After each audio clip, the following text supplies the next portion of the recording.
Today, guys, I'm going to be showing you how you can update your iPad to the latest iOS. It's quite straightforward once you know how, and I'll also show you how to get your iPad to automatically update overnight so that you don't have to worry about it going forward.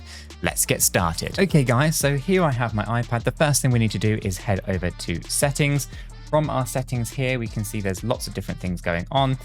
Basically, on the left-hand side, what we want to do is we want to navigate to the General tab, as you can kind of see right here. And the very first options are About, Software Update, and iPad Storage. It's actually the software update that we want, so we're going to click on that. It's going to then search automatically for any potential updates that exist at the moment. As you can kind of see, it's checking for updates right now. It has indeed found one.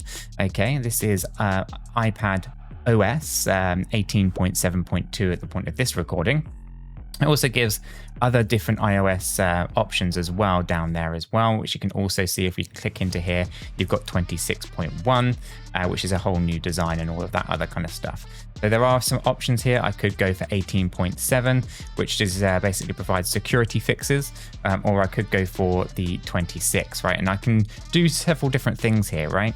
So let's talk about the very first option here at the top, which is the automatic updates. If we click on that, you can see that we have iOS updates ticked as automatically done, security response files, and the iOS updates. Now I have them all turned on, which means it'll happen automatically overnight. But since I've done a check here anyway, what I can do is go ahead and update this on a schedule or update it right now. I'm going to go ahead and click on this 26.1, that's the latest update, and I'm going to click on update tonight. I'm going to put my password in here so that we can just basically get that one scheduled. If you didn't want to schedule it, you could of course just click on update now and it would download and update it all. I'm just going to go click agree, and basically now that is basically going to schedule this one out for updating it later tonight. And that's basically it. That's how you would update your iOS here on the iPad. So if you have found this useful, informative, make sure to hit that like button for me and subscribe for more hints and tips, and I'll catch you all in the next one.